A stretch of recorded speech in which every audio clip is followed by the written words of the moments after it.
Bueno, muchas gracias Marcelo, Padre Marcelo, por la presentación. Muchas gracias a todo el equipo por haber elegido la parroquia San Vicente Ferrer. La verdad que es una parroquia bastante céntrica, se podría decir, ¿no? Dentro de Godoy Cruz, ¿no? Porque es como neurálgico, todo pasa por aquí. Es fácil de acceder a la parroquia, los que vienen del centro, los que vienen de Guaymallén, de Luján, ¿no? Es fácil. San Vicente Ferrer, la plaza, es fácil, ¿no? Muchas gracias por haber elegido el lugar, por haberme pedido este momento de formación, de oración, también de profundización. Como decía el Padre Marcelo, no es mi tema clarísimamente, ¿no? Si me hubieran pedido algo de las nulidades matrimoniales me hubiera sentido más cómodo.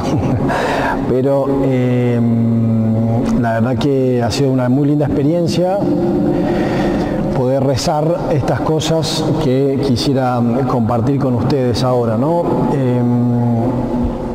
El título de este encuentro es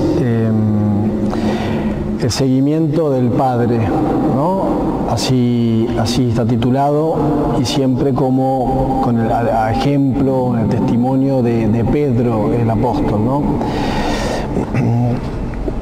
Si ustedes se acuerdan, Lucas en su Evangelio, en el capítulo 22, nos dice que Jesús deseaba ardientemente comer su Pascua con los discípulos, ¿no?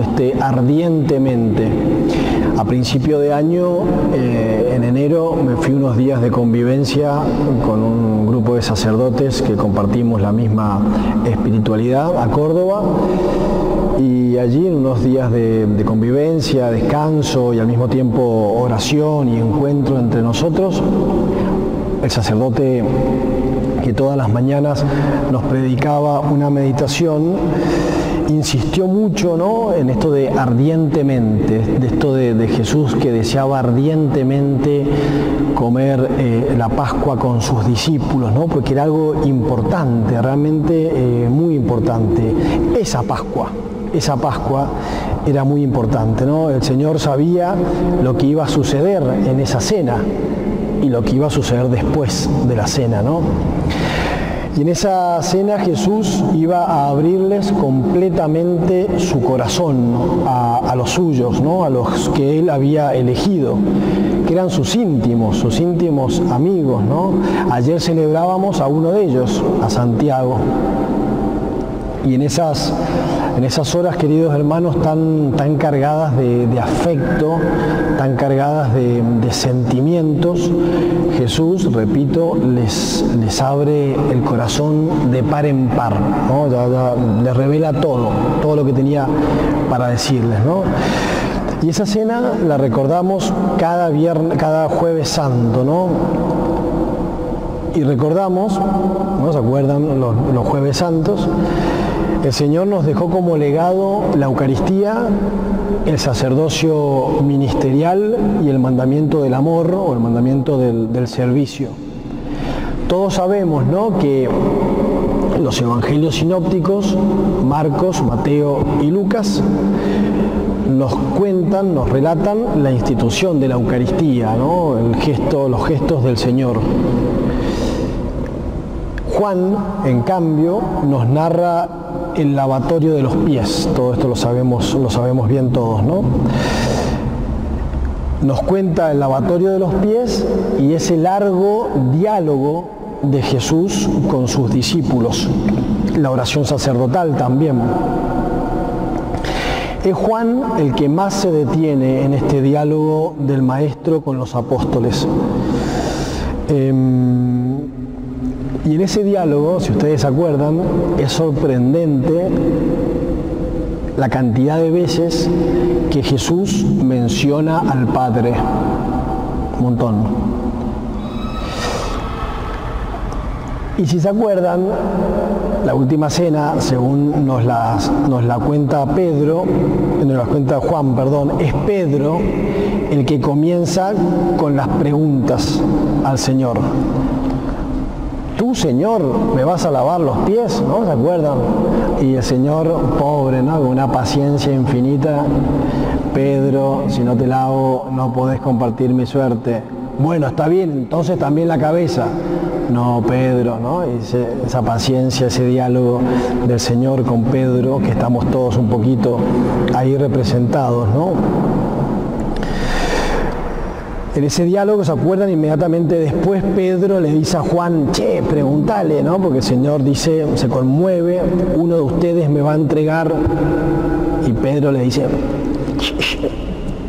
pregúntale quién es, ¿no? Juan pregunta, etcétera, ¿no? Y sigue el diálogo. Si ustedes se acuerdan, cuando Jesús dice que se va, que se tiene que ir, donde no lo van a poder seguir, después va a decir que nos deja el mandamiento del amor, Pedro va a preguntar nuevamente, ¿a dónde vas? Y el Señor le va a responder, ¿no? ¿Se acuerdan? No se inquieten, les voy a preparar un lugar. No se inquieten, voy a la casa de mi padre a prepararles un lugar, ahí hay muchas habitaciones. Y ahora es Tomás el que hace preguntas, el que se mete en ese diálogo, ¿no? Y pregunta por el camino. Y la respuesta del Señor, Tomás, yo soy el camino, la verdad y la vida. Nadie va al Padre sino por mí. Si ustedes me conocen, conocerán también a mi Padre. Desde ahora lo conocen y lo han visto. Apenas terminó de decir eso el Señor, Felipe se mete en el diálogo. Señor, mostranos al Padre y eso nos basta. Entre paréntesis, interesante, ¿no? Lo de Felipe, porque Señor, muéstranos al Padre y eso nos basta. ¿Se acuerdan Felipe? Al mismo Felipe que pregunta, Señor, mostranos al Padre, al mismo Felipe, ¿se acuerdan? Los griegos le dijeron, queremos ver a Jesús, mostrarnos a Jesús. Interesante, ¿no? Eso, a Felipe le piden que muestre a Jesús, Felipe le pide a Jesús que muestre al Padre. Y la respuesta del Señor, Felipe, quien me ve a mí ha visto al Padre. Quien me ve a mí ha visto al Padre. Queridos hermanos, me parece que esta respuesta, ¿no? Esta frase, esta respuesta de Jesús aclara todo, realmente. Queda clarísimo, me parece, cuál es la misión de Jesús. La misión de Jesús me parece que es revelarnos al Padre, revelarnos su rostro. ¿Se acuerdan? Pablo va a decir en la carta a los Colosenses, ¿no? Al principio, en el capítulo 1, Él, Jesucristo, es imagen de Dios invisible. Nos muestra Jesús el rostro del Padre y el corazón del Padre. Sí, porque Jesús con todo su obrar, especialmente con su pasión, su muerte y su resurrección, nos revela el corazón de Dios Padre. Porque Jesús, se podría decir, el Señor es la misericordia del Padre. El Señor Jesús revela, repito una vez más, el corazón infinitamente misericordioso de Dios Padre. Jesús, se podría decir, es la compasión del Padre. Y repito lo que decía recién, ¿no? Todo en la vida de Jesús, absolutamente todo en su ministerio, es mostrarnos al Padre, indicarnos el camino al Padre. Sí, porque toda la vida cristiana me parece que es un dirigirse al Padre en Jesús por el Espíritu Santo. Y todo en la vida cristiana debería ser un dirigirnos al Padre, al cielo, a la santidad. En este mismo sentido, ¿se acuerdan? Jesús nos va a decir, esta es la vida eterna, que te conozcan a ti, el único Dios verdadero, y a tu enviado Jesucristo. Pedro el que origina, por así decirlo, todo este diálogo, ¿no? Nos exhorta en su primera carta, ¿no? La primera carta de Pedro, a ser santos, como es santo el que nos llamó. Y es interesante porque cita un texto del Antiguo Testamento, del libro de Levítico, que dice: sean santos porque yo soy santo, Dios. Me parece, queridos hermanos, que se podrían decir tantísimas cosas sobre la santidad, sobre lo que es la santidad. Está el clásico, ¿no?, fundamental capítulo 5 de la Constitución Lumen Gentium del Concilio Vaticano II, que en uno de sus números, de este capítulo 5, 40 creo que era el número, ¿no?, más o menos se podría decir que la santidad consiste en obedecer al Padre y, obedeciendo al Padre, glorificarlo al Padre y servir al prójimo. Así dice el número 40. También está, que les recomiendo porque es buenísima, la exhortación apostólica del Papa Francisco, Gaudete et Exsultate, sobre la santidad cristiana. Es buenísima. Pensaba que podíamos sintetizar todo, si se puede, ¿no? Pero bueno, no tenemos que sintetizar todo lo que es la santidad en lo que el mismo Señor nos decía. No son los que dicen Señor, Señor, los que entrarán en el reino de los cielos, sino los que hacen la voluntad de mi Padre que está en el cielo, como nos lo dice Mateo, o como lo dice Lucas, más o menos parecido. No son los que digan Señor, Señor, los que entrarán en el reino de los cielos, sino los que escuchan mi palabra y la ponen en práctica. O como dice el mismo Jesús, que nos cuenta Juan: el que me ama será fiel a mi palabra y mi Padre lo amará, iremos a él y habitaremos en él. Todo esto dentro de ese gran diálogo que le contaba recién, ¿no? Porque a Pedro se le ocurrió empezar a preguntar cosas, ¿no? Pensémoslo así. Que origina ese diálogo extraordinario y tantísimas cosas que el Señor nos quería revelar porque deseaba ardientemente llegar a ese momento.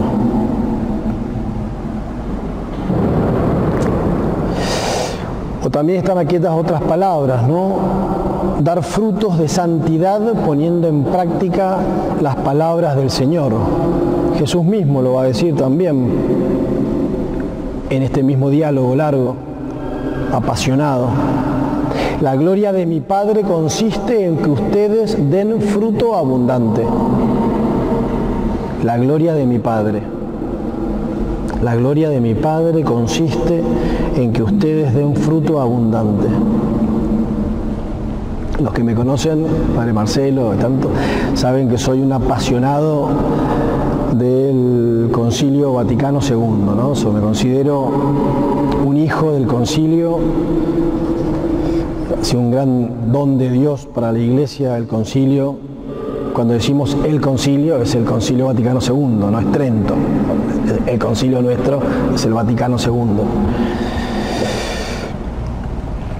Ustedes se acuerdan que lo convocó el Papa Bueno, Juan XXIII, murió sin haber visto ningún fruto del concilio, ¿no? Porque murió terminado el primer periodo de sesiones, fueron 4 periodos. Es el segundo periodo el que aprueba los 2 primeros documentos: la Constitución sobre la liturgia, la Sacrosanctum Concilium, y el decreto sobre los medios de comunicación social, Inter Mirifica. Y para hacer una lectura del concilio, que hay que leerlo el concilio, para descubrir cuál es el espíritu del concilio hay que leer en los textos del concilio, si no hacemos ciencia ficción. me parece que para entenderlos mejor a los documentos del concilio es muy bueno leer los discursos de los papas al comenzar cada periodo de sesiones y al concluir cada periodo de sesiones. Nos ayuda a penetrar mejor la inteligencia de cada uno de esos documentos fundamentales para la Iglesia del siglo XXI. Y San Pablo VI, cuando terminó el segundo periodo de sesiones, en su discurso, que es lindísimo, se los recomiendo, es lindísimo, el Papa dice, con palabras de él, ¿no?, que el concilio se detuvo a meditar en lo primero, en lo más importante, la liturgia, Dios, la celebración de los misterios. Y dice una frase que siempre me impactó, les cuento, desde que era seminarista cuando lo leí, y que gracias a Dios tomó hace 2 semanas o 3 el Papa Francisco en una carta maravillosa que nos ha regalado, que es Desiderio Desideravi, la carta apostólica sobre la formación litúrgica del pueblo de Dios, que se las recomiendo vivísimamente, es buenísima, de lo mejor que he leído sobre la liturgia. El Papa toma entonces esta frase de Pablo VI, que dice: la liturgia tiene que ser la primera fuente de la vida espiritual. La liturgia, primera fuente de la vida espiritual. Por eso es lo primero que enfrenta el concilio, los 2.500 padres conciliares.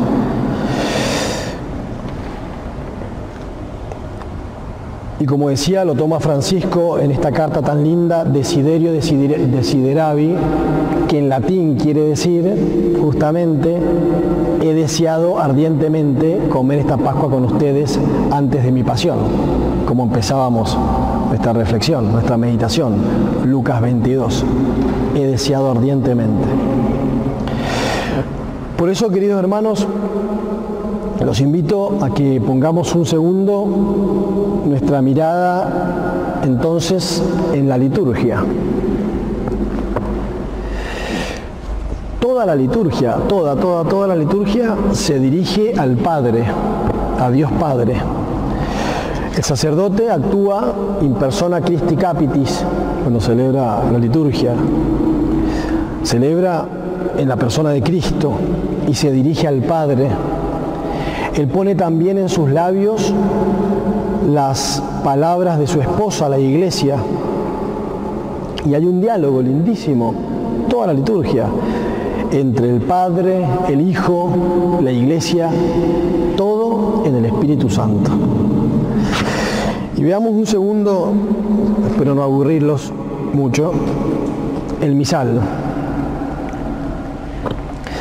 El misal, la verdad que es un texto lindo para rezar también, ¿no? Para detenerse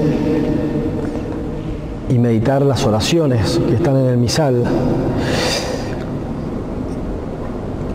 Quisiera simplemente, por ejemplo, ver las oraciones, ¿no? Las oraciones del ordinario, por ejemplo, del domingo, de antes de ayer, del domingo, ¿no? Que son las que nos acompañan toda esta semana en las misas que no son especiales, ¿no? Por ejemplo, ¿se acuerdan, no? Son como las 3 grandes oraciones: la oración colecta, la oración sobre las ofrendas y la oración poscomunión. Para que veamos cómo toda la liturgia se dirige a Dios Padre. Dice el sacerdote en la oración colecta, que es la que viene después del Gloria, por ejemplo, ¿no? Dios nuestro, protector de los que esperan en ti, fuera de quien nada tiene valor ni santidad, acrecienta sobre nosotros tu misericordia, para que bajo tu guía providente usemos los bienes de este mundo de tal manera que ya desde ahora podamos adherirnos a los bienes eternos. Por nuestro Señor Jesucristo, tu Hijo, al Padre, nos estamos dirigiendo siempre al Padre, por nuestro Señor Jesucristo, tu Hijo, que vive y reina contigo en la unidad del Espíritu Santo y es Dios por los siglos de los siglos. Amén. O la oración sobre las ofrendas, ¿no? Después que el sacerdote presenta el pan, el vino, y está ese pequeño diálogo entre Cristo y su esposa. Dice el sacerdote: acepta, Padre, estos dones. Acepta, Padre, de vuelta a Él. Acepta, Padre, el sacerdote en persona Christi, es Cristo. Acepta, Padre, estos dones recibidos de tu generosidad y por la acción poderosa de tu gracia, haz que estos sagrados misterios santifiquen nuestra vida presente y nos conduzcan a los gozos eternos. Por Jesucristo nuestro Señor. Amén. O la oración poscomunión al final, antes de los avisos que ya tendrían que estar como incluidos en el misal, los avisos parroquiales, ¿no? Te pedimos, Padre, que alimentados con este sacramento divino, memorial perpetuo de la pasión de tu Hijo, este don de su amor inefable nos conduzca a la salvación. Nos conduzca a la salvación, a la vida eterna, a conocerte a ti, ¿no? Según lo que veníamos diciendo. Por Jesucristo nuestro Señor. Amén. Les propongo también, por ejemplo, que veamos así rápidamente un prefacio, ¿no? Ya no estamos en el corazón de la liturgia. Terminó la presentación de las ofrendas y nos metemos en el prefacio. Empezamos con las ofrendas, estamos ya en la liturgia eucarística, pero acá nos metemos en el corazón de la liturgia eucarística. Y dice, ¿no? Empieza con este diálogo tan lindo: el Señor esté con ustedes y con tu espíritu, levantemos el corazón, el sum sum corda, ¿no? Antiguo, lo tenemos levantado hacia el Señor, demos gracias al Señor nuestro Dios, es justo y necesario. Y empieza este texto, ¿no? Tan lindo: en verdad es justo y necesario, es nuestro deber y salvación darte gracias, Padre Santo, darte a ti gracias, siempre y en todo lugar, por Jesucristo tu Hijo amado, por Él que es tu palabra, hiciste todas las cosas, tú nos lo enviaste para que, hecho hombre, por obra del Espíritu Santo y nacido de María la Virgen, fuera nuestro Salvador y Redentor. Él, en cumplimiento de tu voluntad, para destruir la muerte y manifestar la resurrección, extendió sus brazos en la cruz y así adquirió para ti un pueblo santo. Por eso, con los ángeles y los santos proclamamos tu gloria diciendo, y ahí explotamos en el Sanctus, ¿no? El canto.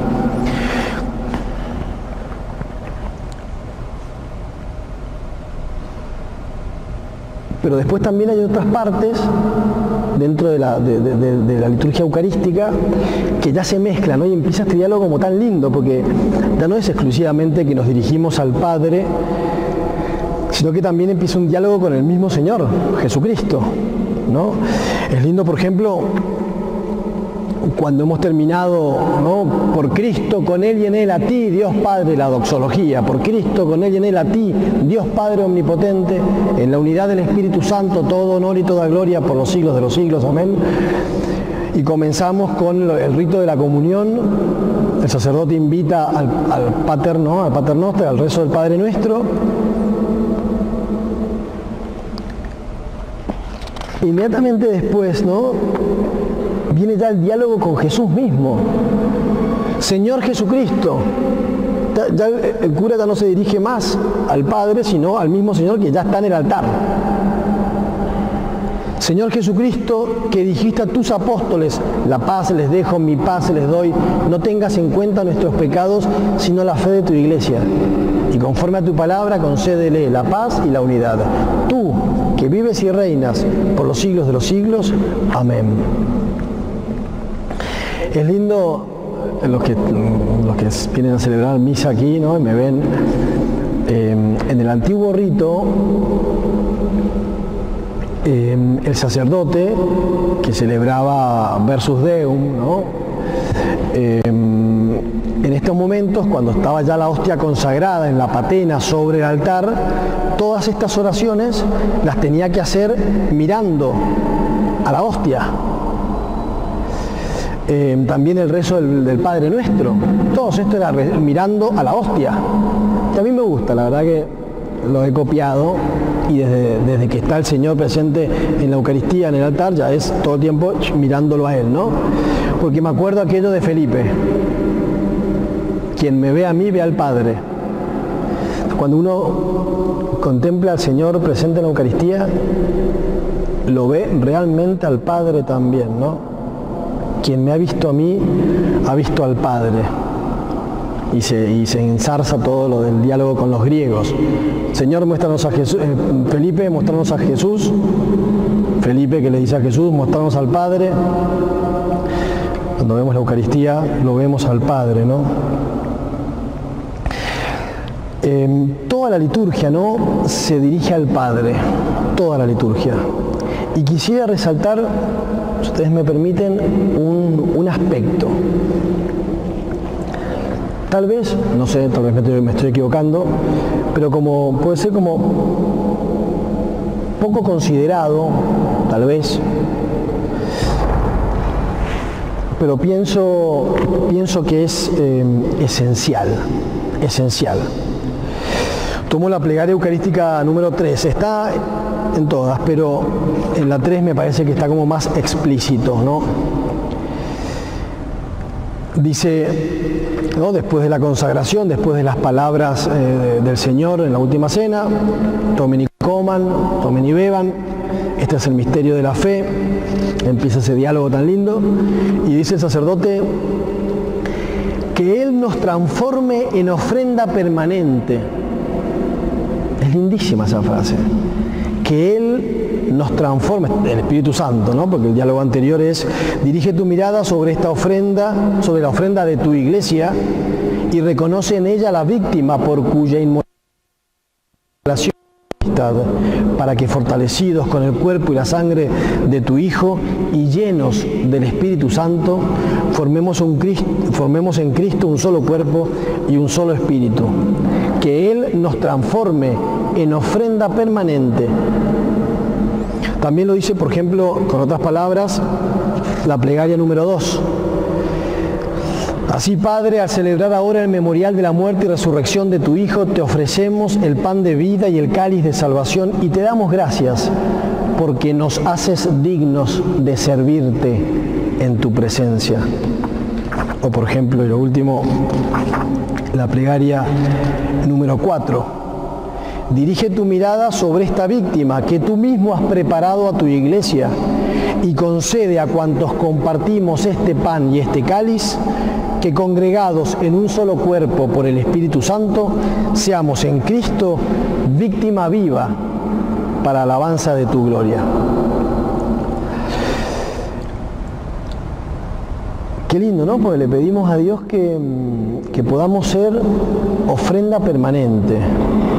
Que cada uno de nosotros pueda hacer una ofrenda permanente, hacer de su vida una ofrenda permanente a Dios Padre, ¿no? Hace unas semanas me tocó presentar un libro. Un sacerdote de Buenos Aires escribió un libro en el altar del mundo, que de paso hago publicidad, tengo 50 ahí para vender. En el altar del mundo, la misa, escalera de la tierra al cielo, es sobre la misa. Lo presentamos aquí en la parroquia, un lindo libro realmente, sobre la misa.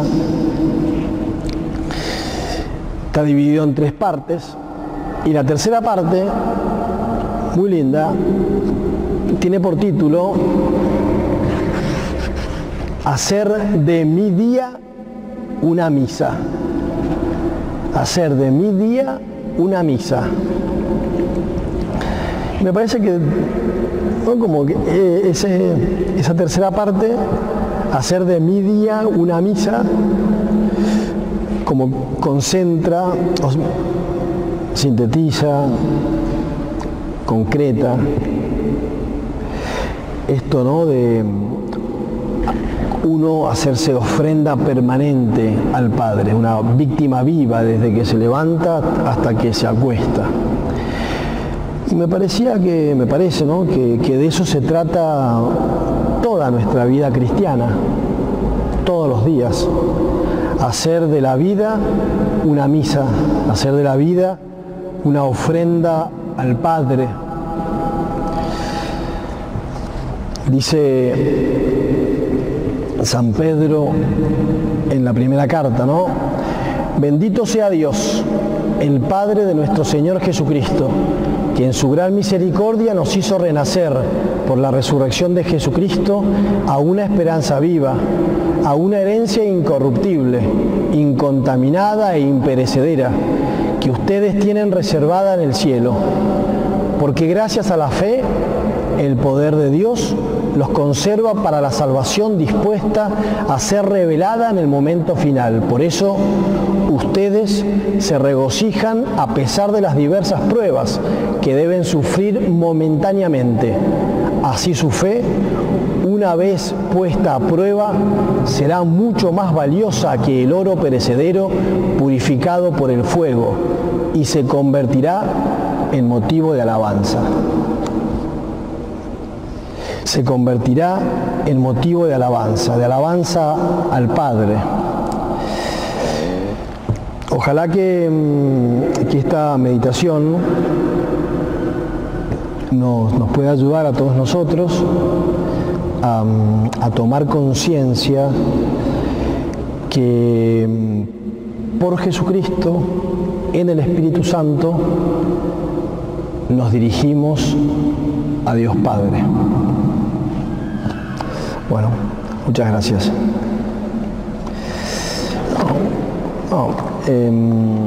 Me parece que tal vez había como mucho más tiempo y había como muchas más cosas para decir, pero tenía miedo a hacerlo muy largo. Hablando con el Padre Marcelo, podemos abrir un momento de diálogo, de preguntas, de resonancias, bueno.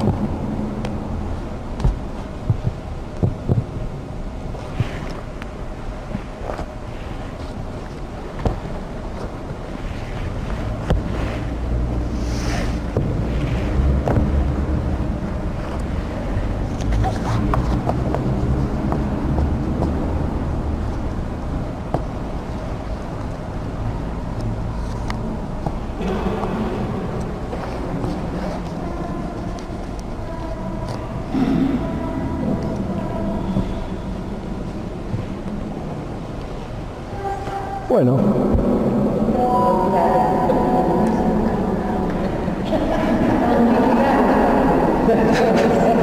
fue muy claro.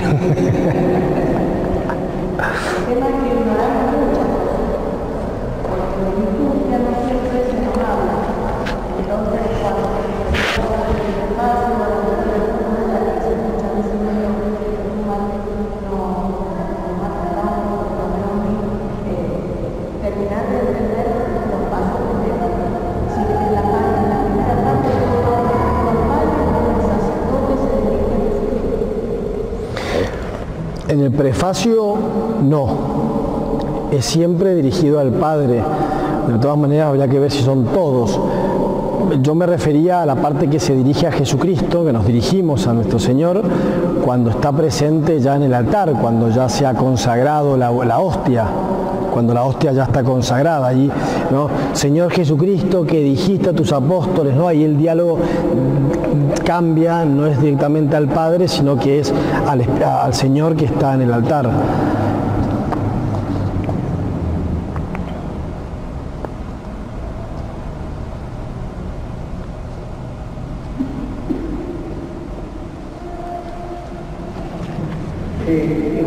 Había empezado diciendo esto de Felipe, el periodo de Felipe era supuesto a San Pablo.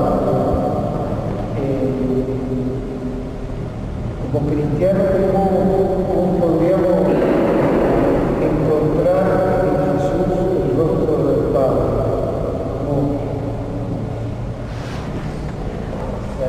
¿Cómo descubrir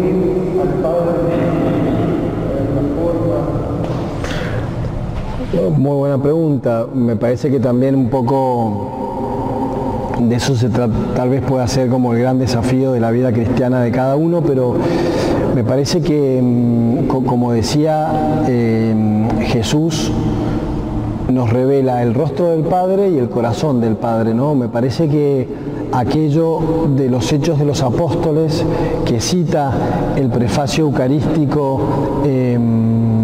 número 7 u 8 común, ¿no? Cuando el que tiene como título el buen samaritano, y que también es una de las plegarias eucarísticas por diversas necesidades, esto de que Jesús que pasó haciendo el bien.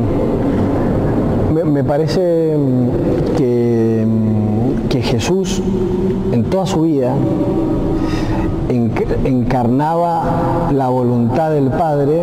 Por eso, si se acuerdan, cuando el Señor dice tantas veces el reino de Dios ha llegado, ¿no? El reino de Dios está cerca de ustedes, ¿no? Todas esas veces que el Señor hace referencia a eso, habría que leerlo como que, no como que el reino de Dios, ¿no? Porque el reino de Dios no es, no sé, el reino de Inglaterra, ¿no? No es un reino, sino que es, tal vez mejor la traducción podría ser el reinado, ¿no? El reinado de Dios ha llegado, la soberanía de Dios ha llegado porque el Señor Jesús ha llegado, que lo único que Él hace todo el tiempo es la voluntad de Dios Padre. ¿No se acuerdan aquello de mi alimento es hacer la voluntad del Padre? Me parece que es eso, que verlo al Señor actuando, viviendo, charlando, llorando, riendo, verlo al Señor es verlo al Padre, me parece, ¿no? Lo que el Evangelio de hace 2 semanas, ¿no? De Marta y María y en Betania, esto, bueno, todo en la, como decía, ¿no? Todo en la vida de Jesús, todo su ministerio es revelarnos al Padre. La parábola del hijo del Padre misericordioso, del hijo pródigo, ¿no? Bueno, las famosas 3 parábolas, ¿no? Del capítulo 15 de Lucas, ¿no? De la misericordia, la oveja perdida, la monedita y el hijo pródigo, ¿no? Como les decía a las chicas del grupo de Emaús, que por ahí hay alguna, bueno, ¿no? Esto tal vez medio entre paréntesis, pero esa parábola de Jesús, una parábola, un invento, un ejemplo del Señor, para mostrarnos justamente la misericordia del Padre, es muy fuerte, porque especialmente la de la oveja, porque cuando uno la piensa es muy fuerte, tiene que rezarla, ¿no? Porque el Señor nos está haciendo como este ejemplo, ¿no? Tiene 100 ovejas, muchísimas. Una se va, una se pierde. Y 99, que ya son muchísimas, las tiene Él. Y sin embargo medio como que pone en riesgo a esas 99 porque las abandona y va a buscar a esta otra que se había perdido, porque ella quiso perderse seguramente. Y el Señor va, la busca, ¿no? Queda más claro como ese de busca en la mujer que da vuelta a toda la casa por una monedita. Imagínense hoy una monedita de 5 centavos, que vale nada. Es más lo que te vas a esforzar dando vuelta a todos los muebles, que por esa monedita que no vale realmente, objetivamente no vale nada. Pero el Señor busca esa oveja, la encuentra y la carga sobre sí. Pero no como una idea media romántica que tenemos todos, nos imaginamos, qué lindo, ¿no? Como te les decía a las chicas de Emaús, qué lindo el pastor con la ovejita. Pero la verdad, los que tal vez en el zoológico, no me acuerdo del zoológico, que a veces estaban las ovejas ahí en los corrales, ¿no? Porque después no recuerdo haber visto ovejas. La verdad que cuando uno se acerca a una oveja, es un bicho espantoso, ¿no? Porque se ha hecho pis encima, se ha hecho popó encima, ¿no? Está toda sucia, tiene un olor horrible, ¿no? Y el Señor se la carga sobre la espalda, ¿no? Entonces ustedes imagínense, pobre, el pastor le va a quedar toda la espalda con el olor a la oveja sucia. Entonces nos sacamos esa imagen romántica del pastor con la ovejita y es como más, como que se entiende más, ¿no? Que el Señor no tiene miedo Al contrario, eso vino, a embarrarse, a ensuciarse. ¿Se acuerdan? El apóstol va a decir una frase muy fuerte, ¿no? Él se hizo pecado por nosotros, sin conocer el pecado, obviamente. Se hizo igual a todos, en nosotros, menos en el pecado, ¿no? Pero él también va a decir una palabra más fuerte, el apóstol, ¿no? Se hace maldición por nosotros, llega a decir. Y es para eso, para buscarnos, porque justamente él encarna la misericordia del Padre, si se puede usar esta expresión. A mí me impresiona mucho, Jesús se encuentra, lo relatado en el Evangelio de San Juan, cuando se encuentra con María Magdalena, dice que no lo toque. Entonces dice, subo a mi Dios, El de usted, a mi Padre y el Padre de ustedes. Sí, según la tradición, según también la traducción, porque digo, tampoco es que el Señor le dijo, no me toques, no, en realidad, qué sé yo, a mí me gusta imaginarme también, ¿no? Y claro, imagínense, María Magdalena, que fue a la mañana, todavía era de noche, cuando fue al sepulcro para llorarlo al Señor y ponerle todos los ungüentos, todo, ¿no? Y se lo encuentra al Señor, acuérdense ese diálogo que no lo reconoce, Señor, si vos sos ¿no? Ella pensando que era el encargado del huerto, ¿dónde te lo llevaste? ¿Dónde lo pusiste? Decime. Y cuando el Señor le dice, María, ¿no? Y se lo tiene que haber dicho de una manera tan linda, de la manera como el Señor la trataba a ella en vida. O sea, ahora también está vivo, claramente, ¿no? Pero antes de la pasión, ¿no? María, Raboní, le dice María, y claro, ¿se acuerdan como el libro de Cantar de los Cantares, ¿no? Este encuentro, de hecho, la semana pasada tuvimos esa lectura, la primera lectura, ¿no?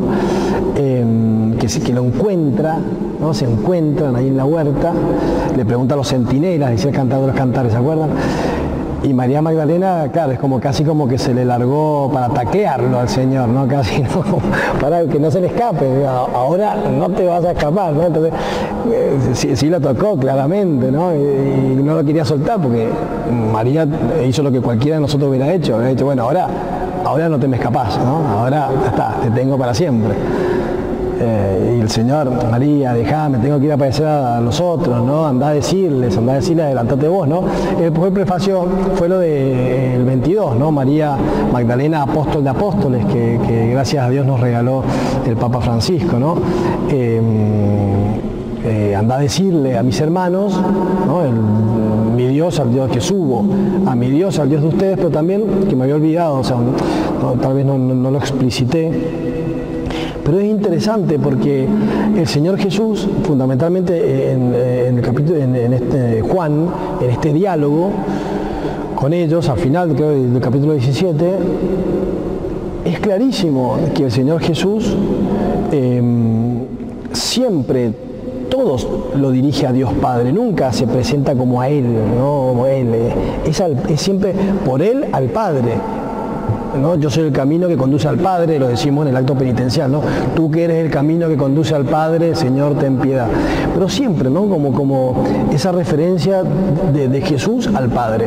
Como la Virgen también, ¿no? Como la Virgen, porque la Virgen también hace lo mismo, ¿no? Cuando la miramos a ella, inmediatamente ella nos dice que, no, como mírenlo a él, a mí no. Por ejemplo, los íconos, ¿no? Todos los íconos en general, la Virgen está mirándolo al Señor, al bebito, ¿no? Cosa que cuando uno la mira a ella, inmediatamente, una cuestión lógica, cuando vos la mirás, le mirás el rostro a la Virgen y ella no te mira a vos, ella lo está mirando al Señor, entonces directamente su mirada te hace a vos mirar a lo que ella está mirando, ¿no? Si se acuerdan, como hemos recordado algunas veces, la imagen de la piedad de Miguel Ángel, ¿no? Está la Virgen con el Señor muerto en sus brazos y la Virgen lo mira al Señor. Entonces cuando uno se detiene en esa obra maravillosa de Miguel Ángel, la primera, y la mira a la Virgen, inmediatamente, naturalmente, ella te dice, míralo a él, casi como a los sirvientes de las bodas de Caná, hagan todo lo que él les diga, ¿no? La Virgen nos hace mirarlo a Jesús y Jesús nos hace mirarlo al Padre siempre.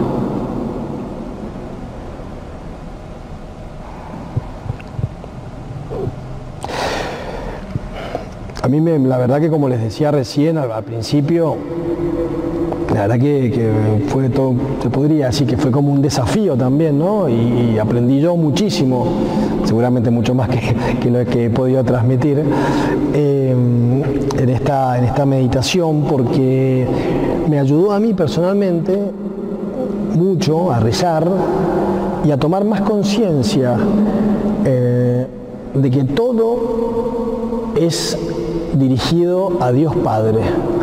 Todo es a Dios Padre, ¿no? A veces perdemos, vieron que nos pasa a veces, ¿no? O que al Espíritu Santo le rezamos poco, no sé qué, o mucho, todo a Jesús, que está bien, digo, ¿no?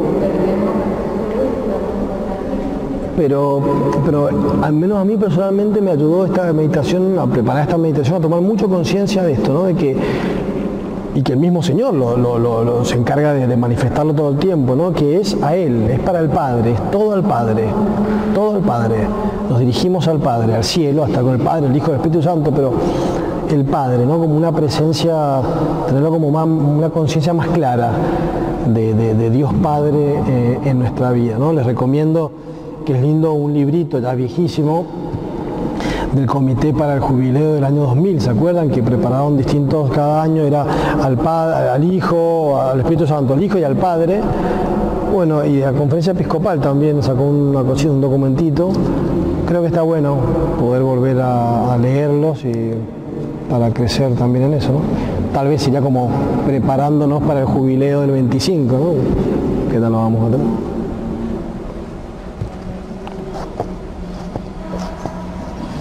Bueno. Padre, queremos agradecerte tu dedicación en la presentación de este tema, agradecerles a ustedes que nos hayan recibido en su casa, acá en San Vicente Ferrer, y bueno, invitarlos para el próximo martes, que vamos a seguir con el itinerario 3 martes. El próximo martes vamos a seguir también con la figura de Pedro, así como Pedro nos muestra a través de Jesús al Padre, ¿no?